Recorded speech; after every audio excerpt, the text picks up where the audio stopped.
Welcome, everybody, to Connecting the Universe. I'm author and researcher Mike Ricksecker, back at you with another interactive class out of the secret library of the Connected Universe. We have a very interesting class this evening, show, class, whichever you want to call it, podcast later for those that are listening to the audio recorded version. We're going to be talking about UFO abduction and time loss. We've been very thematic here lately with time travel, how time works. Well, wouldn't you know, I'm writing a book on the subject, which will be out here August. That's all I'm saying for now is August. So a lot of work has been put into this, kind of the final stages of the whole process. All right. So for those listening later to the podcast version, please join us every Wednesday night, 8 p.m. Eastern Time for the full Connecting the Universe experience on connecteduniverseportal.com. 30-day free trial, which gives you access to, of course, the weekly interactive class, sneak peek and behind-the-scenes videos, monthly Q&As, exclusive articles, insider travel vlogs like Ancient Egypt, America Southwest, Ireland, all of that and more, connecteduniverseportal.com. And I do challenge you to try to soak in all that information within 30 days. That is a challenge that I put out to you. By the way, for those who are members of the Connected Universe portal, please go ahead and get the app. It gives you immediate access to all the new posts, all of the latest information when we go live here. Boom, it'll pop up right on your phone and you'll be good to go. We did just have the monthly Q&A video come out last week. Check that out if you missed it, members. And then also coming up here very, very soon, of course, Parapsychon here in a couple of weeks at the Ohio State Reformatory in Mansfield, Ohio. That's May 19th, 20th, and 21st. 19th is the VIP meet and greet. And then the 2-day event for that Saturday and Sunday. And then just 2 weeks later, we have the Connecting the Universe, the event at Bell Mansion in Fort Wayne, Indiana. So go to my website, MikeRicksecker.com, and you'll have all the links there to be able to get into those events. So please, by all means, check it out. All right, class question for this evening on UFO and time loss. What do you think happens to time during ET abductions when people report a time loss? So had Jen answer, I think time stops for the person abducted if time really exists. Yeah. Of course, I always throw that out there at the end, until next time, if time really exists, because time doesn't really exist. It is a human construct to basically describe our reality. Okay, we're going to start with Betty and Barney Hill. This is, of course, one of the bigger, more famous cases, September 1961 in New Hampshire. And they actually have a historic marker out there for it now. University of New Hampshire also has a rather extensive archive on this entire incident. And you can even read here on the side, the state of New Hampshire, seal of the state of New Hampshire, Betty and Barney Hill incident. On the night of September 19th to 20th, 1961, Portsmouth, New Hampshire couple Betty and Barney Hill experienced a close encounter with an unidentified flying object in 2 hours of quote-unquote lost time while driving south on Route 3 near Lincoln. So that is actually on the historic marker. They did file an official report with Project Blue Book, and this has been a pretty renowned case for a long time. Basically, they're on their way home from vacation. They were at Niagara Falls. They came through Montreal on the way back, and then as they were on their way home, all of a sudden, they saw these bright lights in the sky and blank. By the time they got home, it was, 2 hours of lost time there where they should have already been home by the time they got there. And like, where did those extra 2 hours go? They knew something happened with the bright lights, and they ended up going through some hypnosis sessions. And basically what they discovered was that these bright lights were some sort of unidentified flying object, some sort of extraterrestrial craft. They were brought in by the ETs and basically had medical experiments conducted upon them. There's some really eerie audio footage there from the hypnosis sessions. They recorded them, and you hear Barney screaming, things like, Betty, Betty, we need to get out of here. And of course, since it's old analog tape, it's really, really creepy sounding. But this has been a very famous case for a long, long time. I'm not going to get very detailed with this because there's plenty of books and literature and television shows and things like this on this particular case. But really what's interesting to us is the time loss factor. Now, with Betty and Barney, everything just was immediate. They continued to drive on. It was as if nothing had happened. So you could say, 2 hours passed. They spent 2 hours on the craft. Well, we really don't know, because how did they end up from the state of driving to this whole incident occurring to suddenly being back on the road and continuing to drive as if almost nothing had happened? They knew they had seen something. They, felt awkward. Something was off, this sort of thing. Something happened to them. And they couldn't really explain what until they went through the hypnosis session. So those are the types of things that we're going to kind of focus in and talk about this particular evening. We have some long extended clips from Edge of the Rabbit Hole sessions when we've talked to a couple of individuals who have had, these particular incidents. So we have some other comments down in the chat. Oh, Haley's in here as well. Great to see you, Haley. And yes, Victoria, Jim Penniston. That is, we have I have a number of segments from him from both the first interview when you're actually one of the participants in the chat to the second interview when you were my co-hostess with Jim. So other big one that I want to put out here, of course, is Travis Walton, Fire in the Sky case. And this one was 1975, Snowflake, Arizona. I guess, Victoria, I should ask you, was that around the time you were in Arizona? Because I know you spent some time there. As part of a logging crew, 7 members on the crew, they were driving back after a shift, all in the same pickup. Saw a light in the trees. Travis got out of the truck and started walking toward it. And basically this bluish green light came out, zapped Travis in the chest. He was thrown back about 15 feet, freaked the other guys out. They started driving off because they were frightened. And the driver, Mike Rogers, ended up stopping the truck like, wait a minute. Our friend just, got thrown back. We need to go back and get him. They kind of argued about it for a moment, saw this flash of light and figured whatever the heck was making that light and threw Travis back was gone. So they went back and they did not find him. They ended up reporting what happened to law enforcement. Law enforcement didn't believe their story about the UFO. There are all kinds of search parties that were sent out. And over the course of the next few days, law enforcement became very, very suspicious that foul play was involved. Somebody maybe, murdered Travis, that sort of thing. The Men in Black showed up, which, those guys tend to kind of come into these type of cases. But these would have been more of like the government official type of Men in Black. There's like various different kinds, whether the ones that may actually be DTs themselves. You do have the, I worked for NSA for a few years. I know those guys exist. I have in some ways worked with them before. Definitely behind the scenes guys.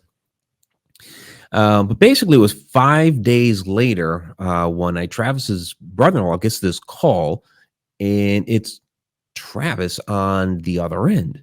And basically, he's at another nearby town in a phone booth and has no idea how he got there. They drove out and got him. And basically, he ends up describing that one, he was cold, but he basically woke up on the ground in the middle of the street and was walking aimlessly for a while trying to find a phone. This is 1975. You basically had to find a phone booth or something to call somebody. No cell phones back then. And he thought it was the same night. He did not know 5 days had passed. So what happened to that missing time?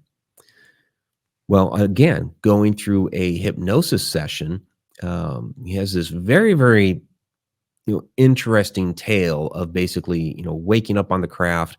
Um, Essentially describes like the gray alien type of creatures. He described them as more like a whitish and about 5 feet tall, big eyes, that sort of thing. He got up from the table that he was on. Something was like on his chest. Got up from the table, found something to swing at them. They kind of just walked away. They didn't really have any emotion, expression, that sort of thing. He kind of found himself wandering through the ship until he ran into this much larger, what he described as like a human type of being wearing some sort of helmet. Basically escorted him off the ship into almost kind of like a hangar type area, into a room where there are these other large, tall, human type of beings. They put him down on the table and boom, he wakes up and he's on the ground in the or in the middle of the street 5 days later. So it's not really enough time there either for 5 days to have passed. So while you could say, okay, maybe his time, those 5 days was spent in the ship, sure, maybe. But it seems in some ways that we're in, time is working differently for these other beings, that, the time to get up off of a table, run around a little bit, and then be thrown back down onto another table is not 5 days worth. Maybe they had them knocked out for that amount of time. And it's something's being done to at least repress the memories that, or could even be the, human psychosis that has, done something to them or the human psychosis has done something that will block it, and takes a hypnosis to recall the entire memory. And I went through a hypnosis session a couple of years ago now about my experience that I had with the shadow entity in my bedroom when I was 8 years old. And while I pretty much distinctly recall all of that event from my perspective, I was able to glean other details and other information from the hypnosis session that I had regarding that. So that in itself really helps to kind of answer some questions and get more information about what's going on in these different events. And Victoria St. Travis's book terrified me. It was the book that changed my views. That's interesting. That's interesting. And okay, so you're there a little bit before. Okay. So, all right. Those are kind of the big ones, and I would refer, onto other books and material that is written about those. I want to bring up. We'll start with Jim's story. So basically, the two people that we're going to be presenting this evening from our Edge of the Rabbit Hole interviews that we did. And the first clip has my first co-host is Vanessa in it, and I think the beginning of the second clip as well. And then you'll see Victoria. But it's Jim Penniston and Terry Lovelace, and I allow them to give you the background of the story and what happened as we kind of step through the whole thing. And they each in their own ways have their own type of time loss where, well, I guess you'll see, and we'll kind of break down what may have happened in these different incidents. Terry seems to be more along the lines of Betty and Barney Hill and Travis Walton, where Jim's is say a bit different. I started getting up to a tree line, and then I started feeling things like um, static electricity. Okay, on my Oh, and I should say before, I should preface this a little bit better. Um, so Jim Penniston, Rendlesham Forest incident, 1980. He was a member of the security police there in the Air Force, at the Air Force base that was there. And when they were alerted to what was going on out in the forest, he was one of the guys that was first on site to this. So give you a little bit of background because he launched it where I haven't pick up the story. They're already out there at the forest.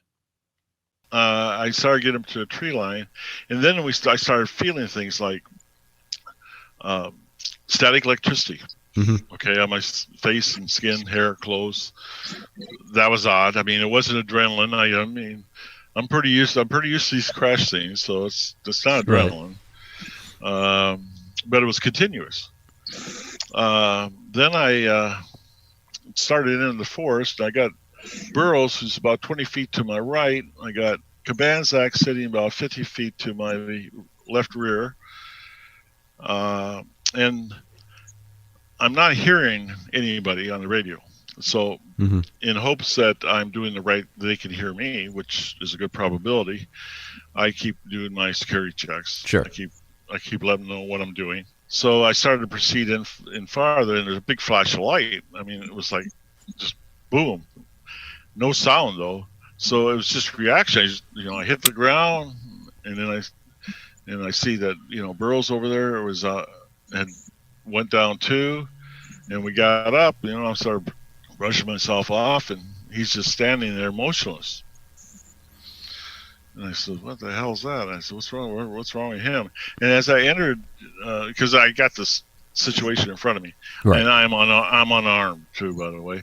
So I get there a little bit farther, and there's a berm, and I start to go over this berm, and there's just a bright light that's going on there, and this bright light starts to dissipate. As I walk toward it, I'm having problems physically getting there. My movements felt labored. Okay. So you're kind of like trudging along to get in there? Well, it'd be the comparison to it would be like being in a pool of water. Oh, okay. Waist high, and you're trying to walk to the other side of the water to in a pool. Yeah. It's you're labored. Gotcha. Okay. The closer I got to the top of the berm, the less labored I got, and there was complete silence. So as I come over there, I still see this big, huge, white, dull light that's coming, just sitting there in between the trees. Okay. And then it starts to dissipate. I started seeing a structured craft, a triangular craft, and then I could start seeing multiple lights running through the skin of the craft, the fabric of the craft. I was pretty dismayed, and finally the white light dissipated altogether. There was some still coming out of the bottom of it, and then these lights that were once active running through this fabric, and they're multiple colors, globular in shape. Mm-hmm. They just dissipated too, and then all was left is a black, opaque craft. And I pull up my notebook, and I said, I'm going to get as much information as I can. I look over, and I got Burroughs over to the right. He's motionless. I said, oh, he's a casualty. He's not moving. He's in amp. I look back to Cabanzac. He's not moving. Nobody's moving except me. Except you. Like, yeah.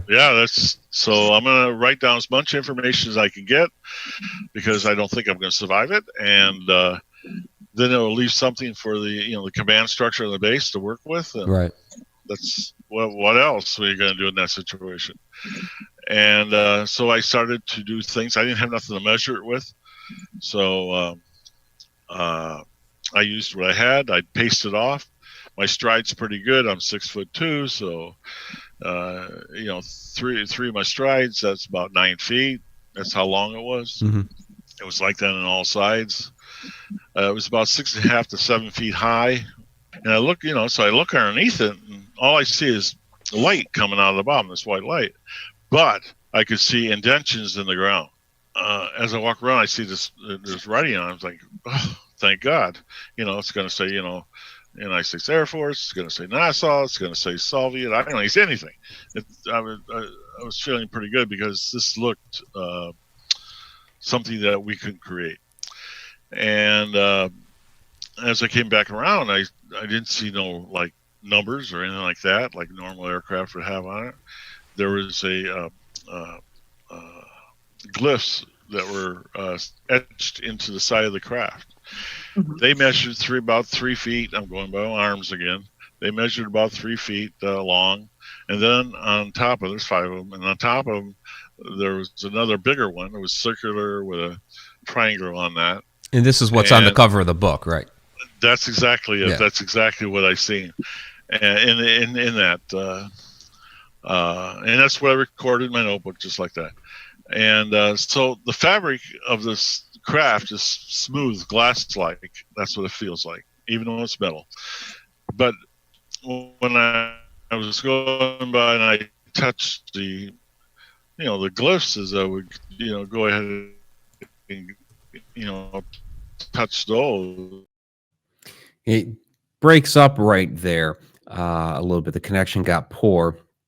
But basically, it was saying they felt like sandpaper. And yeah, I like Victoria down here. That is physically the world's largest book. It is absolutely huge. Just the dimensions of it are really large. I think it's an 8.5 by 11 in size, and it's super, super thick. It's over 700 pages. It's massive. And that's just the first book. I don't know, Victoria, did they publish the second one yet? I haven't kept up too closely with that. It's going to get mentioned here, the second book here, in I think the third clip I have from Jim. And I know these are lengthy clips, but very, very interesting story. And something to take note here is, as he has started this story, and yeah, not yet. Okay. As he has started this story, the environment has changed. So, he talks about going, over the berm, and how, it felt like he was trudging through water, like waist high water, kind of like walking through the shallow end of a swimming pool sort of thing. Of course, he talks about the bright light, and that kind of subsides a little bit, and then sees the craft. And also, notice how Burroughs, and I can never say the other guy's name, begins with a K, but both of them have become completely motionless. And that will come into, I believe, an important part here as we continue on with Jim's story. So let me go ahead and start the second clip. This is a bit of a lengthy one, but very interesting. As I went back around the second time, I says, those glyphs, there's something to that, because the one that got my eye was the triangular one with the. Oh, sure, yeah. Why is this separate? Why is this on top? Why? Well, and the others look kind of like hieroglyphs, while the circular one looks completely different, like something else. Yeah, it seemed more familiar to me. It was a triangle. Yeah, it felt better, and so I just reached over and I touched it, and when I did that, I mean, it was a bright light. I mean, I can't see nothing but white, pure white light. And in there, I start seeing numbers, ones and zeros. And oh my God, what the hell is going on? And I started gaining my senses. I don't know how long I had my hand on it. I just lifted it off, and everything completely stopped, back to normal. Finally make it home. It's late. I'm trying to go to sleep. I can't sleep during the daytime. I wake up around, I must have slept for about an hour, and I get up around 12:30 at night. Well, I made a pot of coffee. I couldn't sleep anyway. What the hell? So I'm sitting at my dining room table, and so I'm now second guessing stuff. I'm traumatized. I get my notebook. I pull it from the dresser, and I'm looking at it. I'm looking at what I wrote, my notes, and that. And I got these ones and zeros just running through my head. I said, man, you know what? I think I can write these damn things down. And so I just flipped to the back of the book, I had I had the notebook yet because that's paper was in my hand, and I started writing, 00111 and when I did that, I felt better. Mm-hmm. So, and this is one of the pages here, right? This is all in the mind's eye. Yeah, 01. There, that's it. And I write down 16 pages of these. Now, while you were out there, you did lose like 45 minutes of time. So yeah, that's all part of it, right? Yeah, but I realized that when I got back to CSC, my watch is 45 minutes off. To me, everything's instantaneous.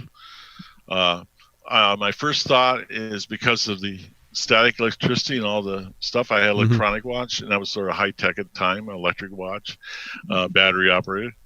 Maybe it was affected by that or something, Okay. Or it could have been something more nefarious. I don't know. There's all kinds of stuff. You go, what if? Yeah, and what is really the kicker is the part about Dr. Jack Safari from San Francisco. He's a theoretical physicist. He says the only answer what happened. His theory on there mirrors his research on the Tic Tac. How so? I mean, the meta material for the fabric, the shell of the craft. Okay. Why it would do a bubble, which I was in, the bubble around the craft, because it's got to do with changing the gravity, the perception of what you see. Oh, it just matches. Interesting. And Jack told me, he says, Jim, he says, I'm with you. He says, no wonder you never said it was a UFO. No wonder you never said it was alien. He says, because the one thing you always says, it was us from the future. And he says, I believe that. He says, I had a similar experience back in the 50s myself. He says, and all my research is actually toward that, and that this is an interdimensional travel, or a Hollywood term can be called time travel. Right. Interdimensional travel. In this case, with what you experienced and what happened out there in the forest, what do you think they might be trying to protect us from? Them? Them. Is that what you're talking about? I don't think it's got anything to do with us. I think it's got to do with something with them in the future. So, I don't think it has anything. Well, does that have something to do with us? I guess technically that would, if you use that premise. Some of the impressions or communications that were exposed in the hypnosis session by my doctor in '94 after I was out went into all that kind of stuff that it's like they were trying to change events in the future. And I don't know how that could ever happen by coming to Rendlesham Forest that night. I mean, I'm not sure how that could do anything in the future. Right. Well, unless it's the binary, I don't know. Yeah, if I recall, in your hypnosis, there was something in there about the chromosomes, and they were coming back and trying to get some chromosomes. And it'd be unclear as to what exactly they would need them for, but it sounded like that there was some sort of trouble with the future culture. Yeah. Or something. I hate to say that because it sounds grim. Right. The Hopi said, we're the ones, what was it? We're the ones we're looking for, or we're the ones we're waiting for, or we're waiting for us, or something like that. Like something is going to happen and we have to come back and save ourselves. Did you lose 45 minutes of time? Or your watch was 45 minutes off? Was that because you were in the sphere of influence?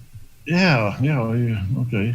Yeah, you read the book. Yeah? Well, parts. Okay. No, the 45 minutes, I had an electric watch at the time. Mm-hmm. And so I was, even for the time, even when I came back to Central Security Control and I see the watch is off 45 minutes from the control center clocks, I just figured it stopped, because of the electrical static electricity, things like that, and then this phenomenon that was going inside the sphere of influence was caused it to stop. So I have deducted that it's 45 minutes is how long I've been there. But I'll tell you what, for me in real time, it was just a matter of minutes. I mean, 5-10 minutes maybe. Have you seen the sculpture that they've made that's out there now? Yes, I got a... Oh, yeah, I do have a photo of that. Is that what it really looked like? Well, it's not bad. It was that size? I mean, because that looks it's about that size. The size is about right. I'll tell you what, I got the Forestry Service got a hold of me. I can't remember when it was. It's quite a long time ago. And they says, can you give us a hand on this? And so I'll tell you what I'll do. I'll provide you some sketches, and I says, and I can also give you the symbols and that were on the side of it and where they were at. So I did, and they said, well, we can do it. We'll get the size about right. He says, but the sheet metal guy can't make it, ergodynamic like it was. If they only could. Okay. I said, yeah, okay. But they did get the symbols and they did put them on it. So it's not bad. I mean, I think the worst thing the Forestry Service did is they created the UFO trail, which is not the trail. Okay, so yeah, I know that was a bit of a longer clip, but there's a lot of information in there. The way he describes that night, the way he describes a lot of the different concepts and ideas of what happened there. And yeah, Victoria, she had mentioned here the sphere of influence. So basically, that bubble that he walked into. So this missing 45 minutes of time from within this quote unquote sphere of influence.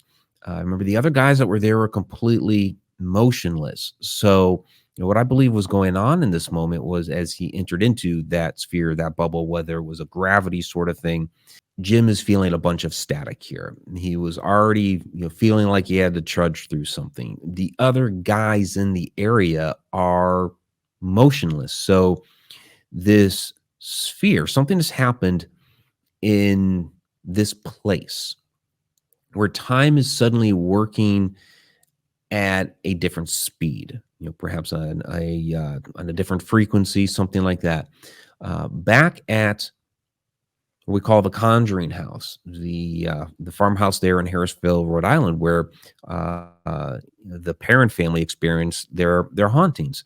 Andrea, if you read her books, just talk to her, what have you, she will talk about that there were times where you felt like you were in a bubble, especially upstairs in their bedrooms, where you felt like you were in a bubble and time just worked differently. They would have all of this crazy stuff happen for a long period of time, up in those rooms, and then go downstairs, and it was like no time had passed at all. So with Jim, it's a little bit different, where in his experience, it was like very little time had passed when actually more time had. He felt like things went by very quickly, and then his watch was 45 minutes off. You look at Betty and Barney Hill. There's 2 hours there that they can't account for, where it was just like a moment, and then 2 hours are gone. You look at Travis Walton. For him, his initial reaction was he got blasted in the chest, and then he wakes up on the road when 5 days had passed. And it took hypnosis to figure out more things had happened, but still not really, sure how long that took. So now we have Jim being inside this static-filled sphere in which time is working differently. Now, he mentioned Jack Sephardi there. And Jack has ideas and concepts similar to mine about time all being concurrent. Of course, I have my stack time theory and liken everything to being a stack of photos on top of each other. I'm not quite sure of all the specifics of his theories, but I have seen him on. I've never met him. I have seen him on different television shows and interviews and things like this. And he does, at least in those particular interviews, uh, basically likens all UFO activity to being us from another point in time. And I'll certainly give credence to that idea that some of these incidents are, and Rendlesham is one, in which he does say that. Jim is on board with that idea that this was something from our future. And the story here is that they were coming back looking for apparently, some sort of chromosomes. Basically, something medically was happening in the future where they needed to come back to the past to get something to help the future. And that's totally plausible. We have seen cases like the Mandela effect, where the future has influenced the past. We see that in dreams. I just wrote an entire chapter on dreams. Jen just read it; she could tell you about it. In which I do talk about these dreams and premonitions of the future, and those dreams they can influence a person's ideas and thoughts going forward. So that's something that may have happened in the future they will not do. Or they might be like, well, this was familiar. This was out of a dream. And then they end up, making a different decision. So, Jim was in that interview is like, I kind of don't know how, that would, affect us here. It's like, well, actually, if you think about it, just the fact that that incident happened completely changed the lives of everybody involved. So, if they had not come back in that time, not to say that, they were coming back to change those guys' lives. Maybe, there could have been something with that as well. But yeah, definitely their presence here has influenced things. And, a number of these different UFOs and UAPs and things like that could very well be us from a future generation that is working on or has learned some sort of, time travel capability. So, the idea that they're us, yeah. When we look at something like, Travis Walton's experience with what would be called the Greys and the Nordics, the Greys being the smaller ones, the Nordics being the much bigger ones. Maybe a very far in the future evolved form of us. That's been postulated that, these entities could have, changed over time. It's interesting in that particular story to see the two together, that, humans that would have evolved in different ways end up together, working with each other. But, I suppose we can give us some credence. All right, I do have another clip here that includes Jim, and then we'll play Terry, and then we'll wrap up this crazy evening. So, well, this is book 1, Timeline. What do we expect for book 2 from you? It's all on Gary. Gary's going to take his. It is. I designed the first book as book 1. Just to let you know, book 1, Rendlesham Enigma, is definitive book on the Rendlesham Forest incident.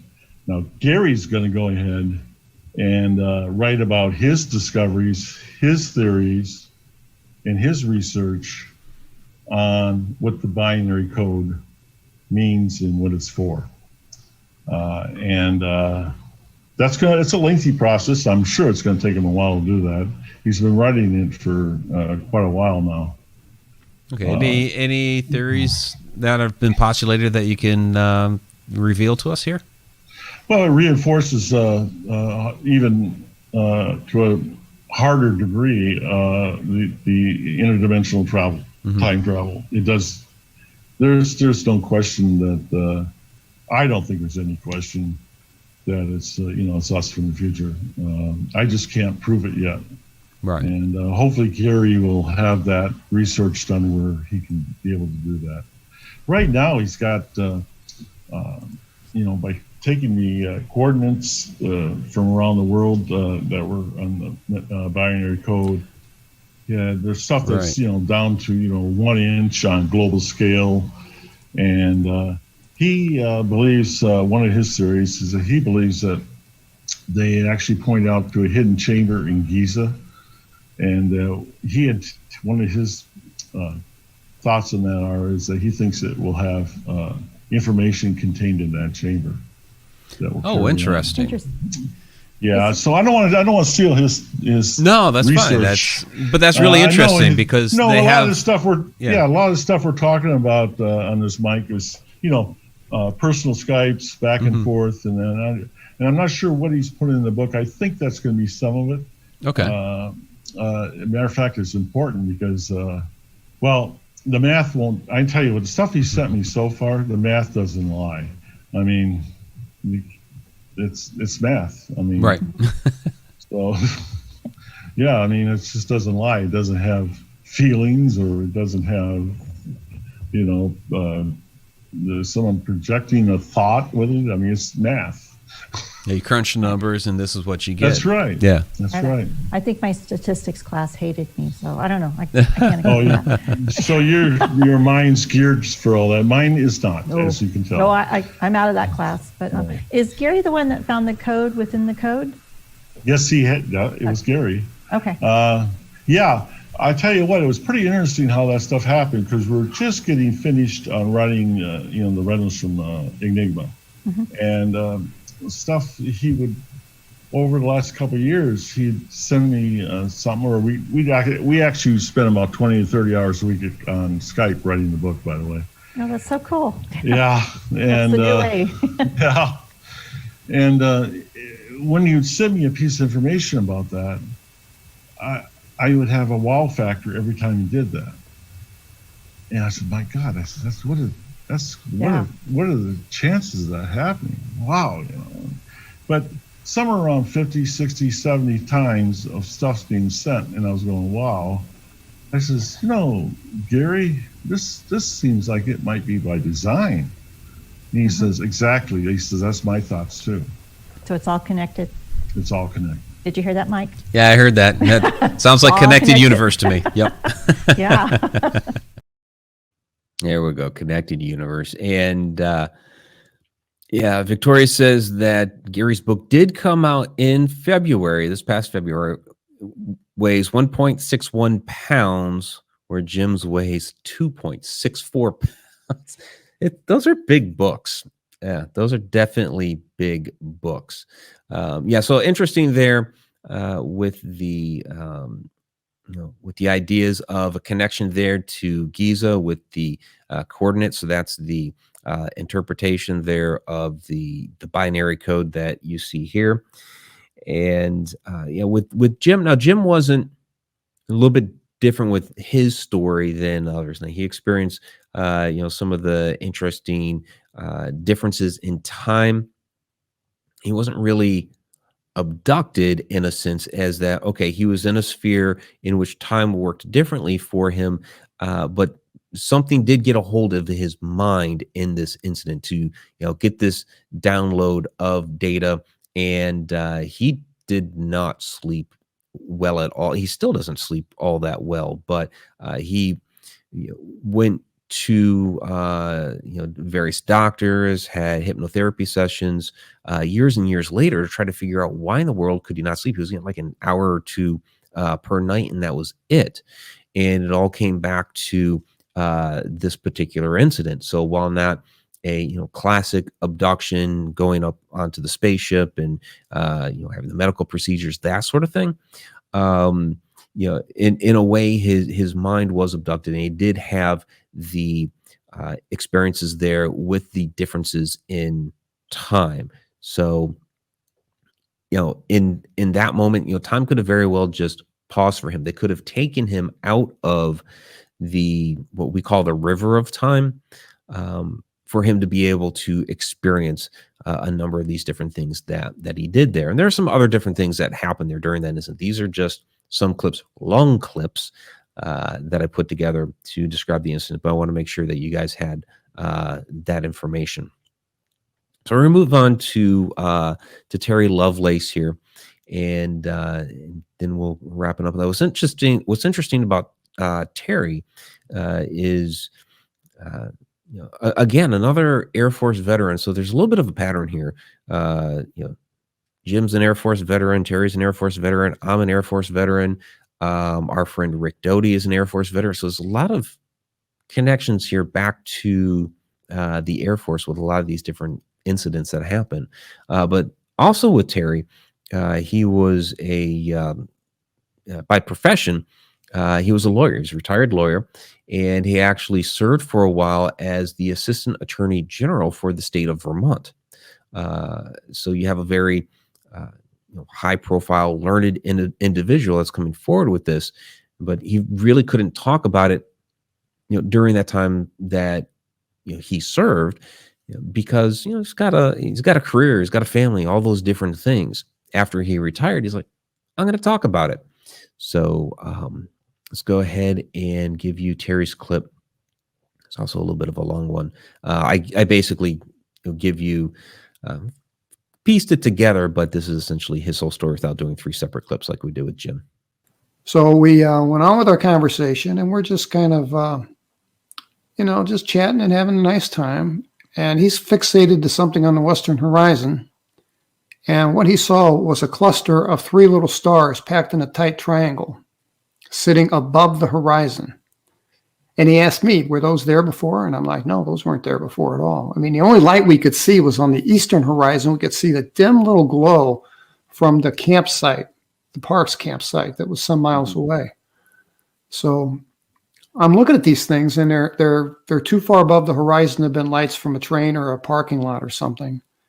And then they moved, they rotated like they were on an axis, which was strange. I wasn't expecting that motion. And then they started, what it did was it rotated about 120 degrees and aligned the base of the triangle parallel with the horizon. And then it started to go up into the air. And as soon as that happened, I felt this weird sensation of calm wash over me.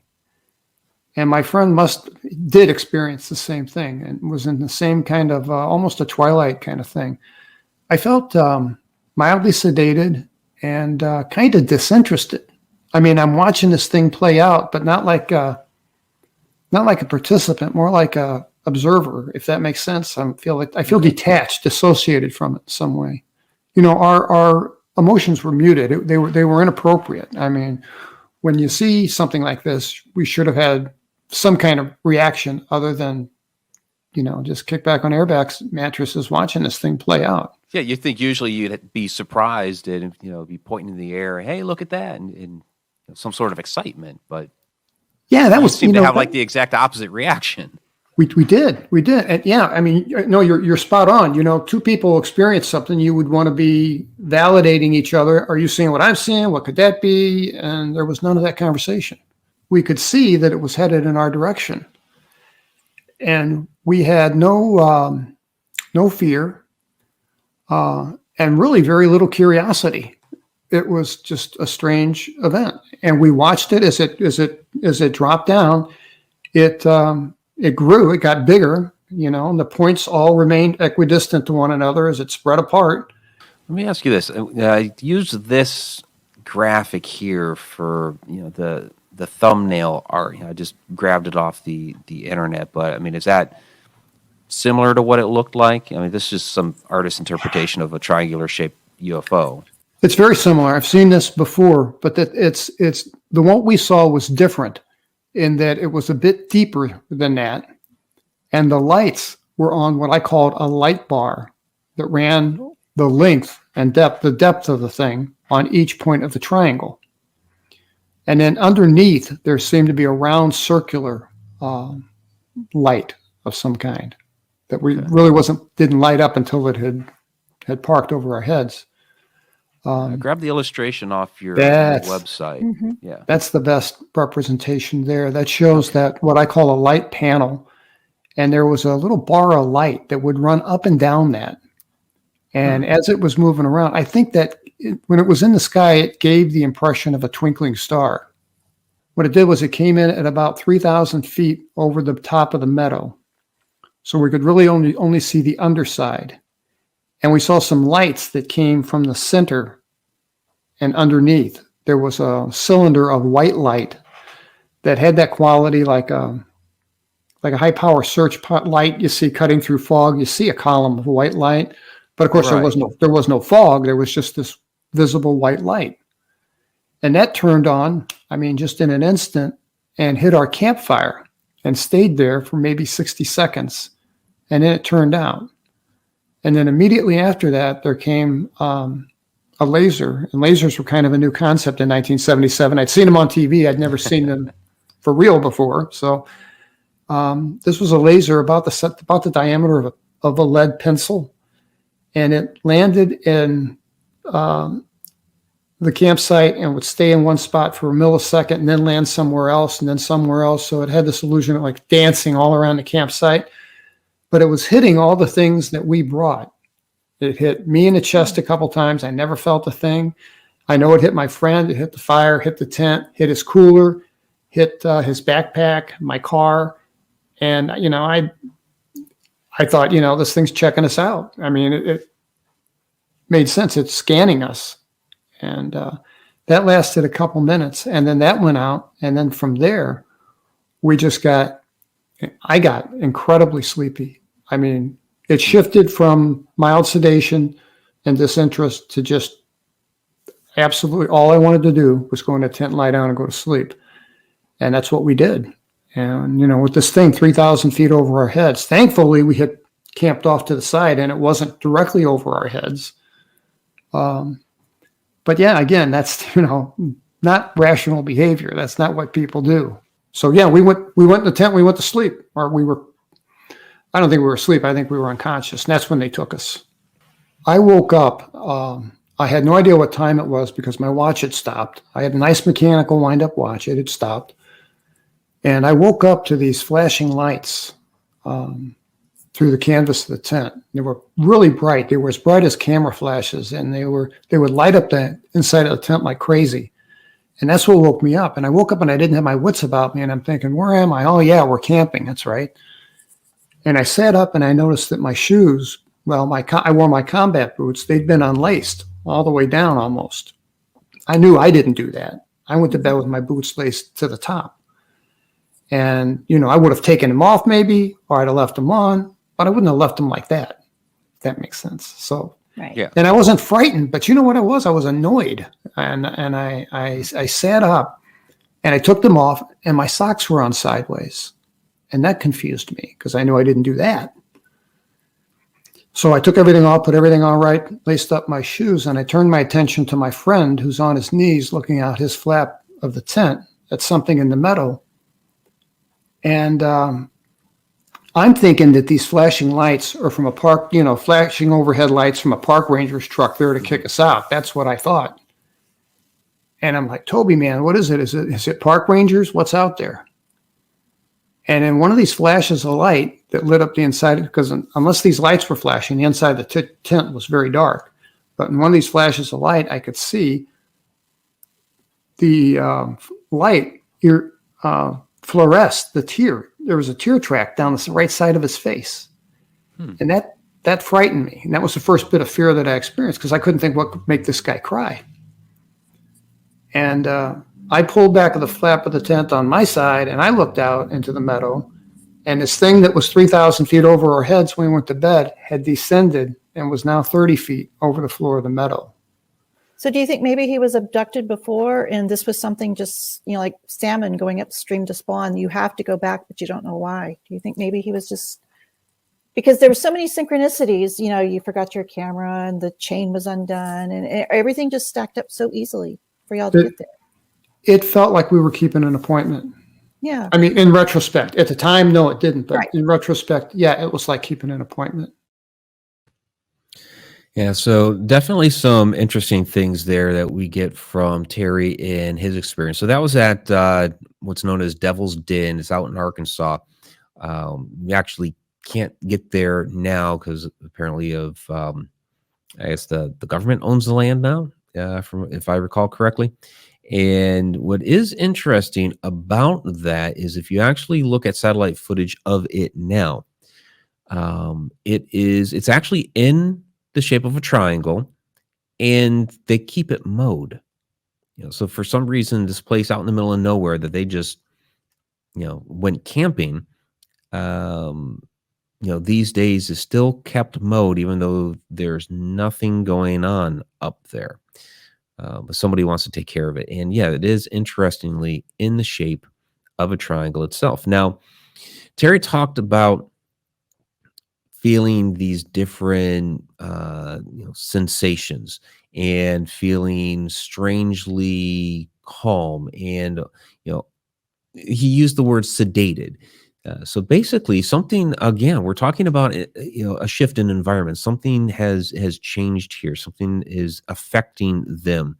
So with Jim Penniston, it was static. With Terry, it was more of this, very nonchalant, kind of dreary, sleepy, and they actually did fall asleep. You got this massive UFO over the top of your tent, and you're like, oh yeah, there it is. Let's go to sleep. And they crash out and wake up at some point. He continues on with the story there with his friend, and his friend is asking him, don't you remember, that they took us? And Terry at that time is not remembering any of that. But kind of the same that we've seen with Betty and Barney, with Travis. Some sort of medical procedure has been done, and with Terry, it's an implant. When he got X-rays on his legs, because he was a runner, he was having some problems with his legs, and they had and actually have the X-rays here. If you look at the top of the leg there, this is above the knee. That's actually the knee joint. You can see the strange square and what looks like two antenna reaching out of it. So one of the things apparently that happened during these medical procedures, he was given an implant, and that is something that you see in a number of these different abduction cases, is where people do get these implants. What's interesting with the television show Project Blue Book, which, I mean, it's kind of based on, they use J. Allen Hynek within the show, and they've kind of meshed, a couple of different characters into one and stuff like that. The cases that they go on are based on real cases, but a lot of different things are fudged. With the Betty and Barney Hill case, instead of them like going out to New Hampshire, check things out, all of a sudden Betty and Barney, burst into their office in Ohio, and Barney has an implant. So it's the Hollywood, but they based it on a number of different things that have happened in other cases, and they kind of combine those different things. But yeah, the implants are something that are reported a lot. And yes, interesting, that's owned by the government. And yeah, it's the same people who mow Machu Picchu. Yeah, who mows that up there? There's no little guard or grounds crew shack up there.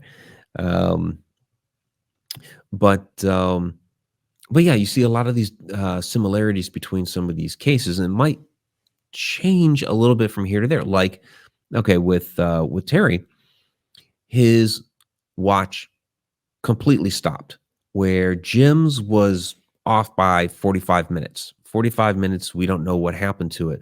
Where with Terry, it just completely stopped. So yeah, you see these similarities, but a little bit different. Something has happened with time here. Now, did time completely break? We don't know. Were they taken to some other dimension, some other place in space-time? Even though it's a physical craft that we are seeing in many of these cases, it doesn't necessarily mean that everything is, physically Newtonian physics. And this is something that we've talked about in the past when, extraterrestrials are going to perform some sort of space travel.